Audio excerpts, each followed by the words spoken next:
Bah, c'était toute une ambiance, hein. Ça a été très long en fait. On était devant la télévision depuis 10 heures, 11 heures du soir. On recevait des images de la NASA qui venaient de Houston, qui venaient de Cap Kennedy, de tous les endroits où il y avait des gens qui dirigeaient la mission. Il y avait des interviews, notamment des correspondants de l'ORTF à l'époque. Et on entendait quelques échanges entre la Terre et le train spatial qui comprenait à l'époque le module de commande, le vaisseau Apollo et puis le LEM. Et à chaque échange, il y avait un petit bip qui terminait le message, soit que ce soit la Terre qui parle, soit que ce soit l'équipage, Aldrin, Armstrong et Collins. Et je vous dis, ça traînait, ça traînait. Alors c'était tout en noir et blanc. Évidemment, les images qui arrivaient de la Terre étaient des images assez nettes. En revanche, les images qui arrivaient de l'espace étaient un peu floues. Elles étaient moins contrastées.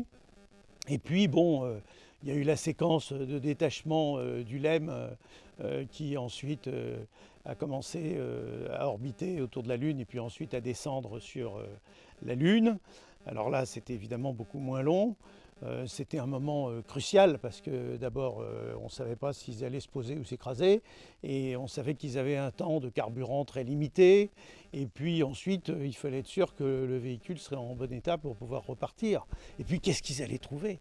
Vous vous rendez compte, moi j'avais lu Jules Verne, avec tous ces romans sur la Terre, la Lune, les voyages sur la Lune, etc. Évidemment, j'avais avidement lu Objectif Lune et on a marché sur la Lune de Hergé, dans la collection des Tintins. Donc j'avais déjà peut-être fait mon voyage sur la Lune. La question était de savoir si la Lune de Hergé ressemblait à la Lune d'Armstrong et de Aldrin.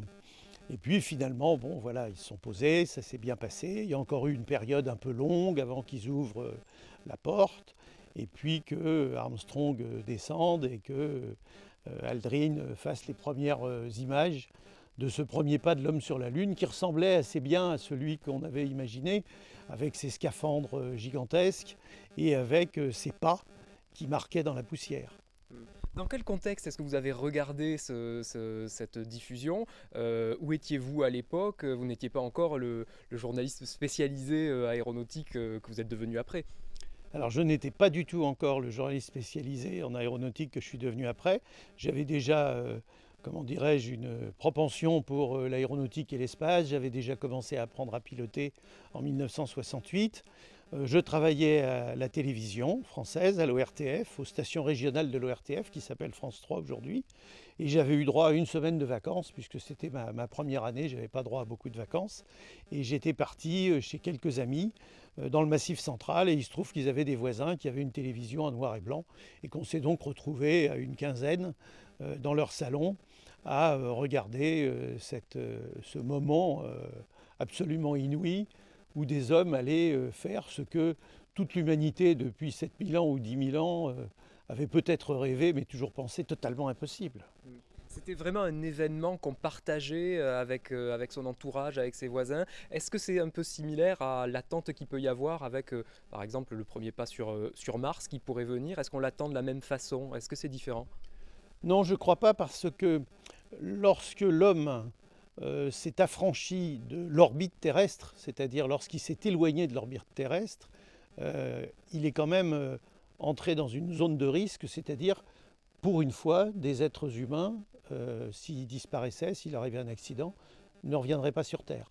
Hein, ils iraient tourner autour du Soleil, ils iraient se perdre et brûler je ne sais où. Donc c'était quand même un nouveau paradigme. C'était quelque chose de très différent. Aujourd'hui, on est habitué à voir des gens s'envoler. Vous savez, il y a 550 à peu près êtres humains différents qui sont allés dans l'espace depuis Gagarine en 1961. Et on les voit s'envoler, revenir, et globalement, ça s'est toujours bien passé. Il y a eu quelques accidents, mais très peu nombreux.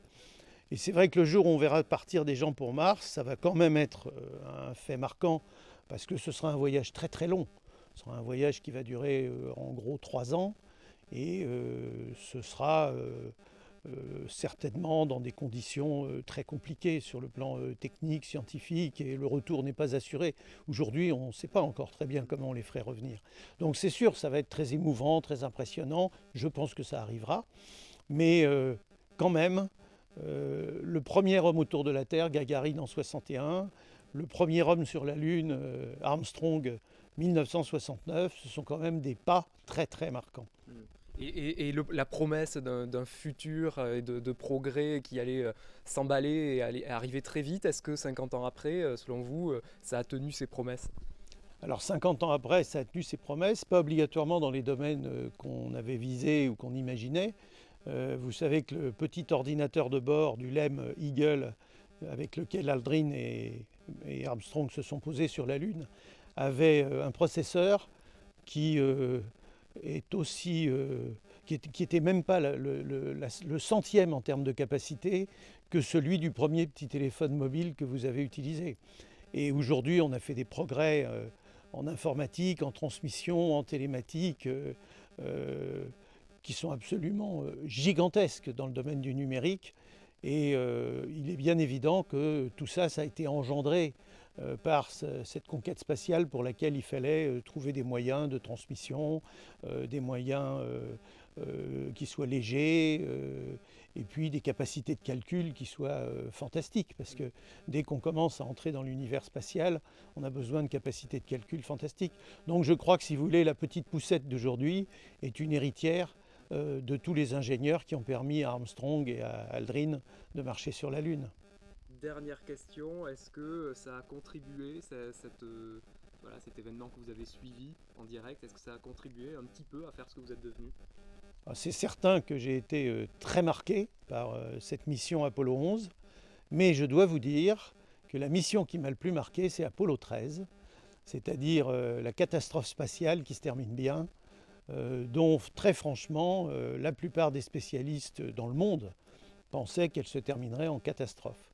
Et quand on voit avec quel talent les astronautes qui étaient à bord, avec Jim Lovell, leur commandant de bord, et les 15 ou 20 000 personnes qui travaillaient avec ou pour la NASA ont réussi à se mobiliser instantanément et à les faire revenir sur Terre en vie, en bonne santé, je dois dire que pour moi, c'est encore plus un exploit que d'être allé sur la Lune.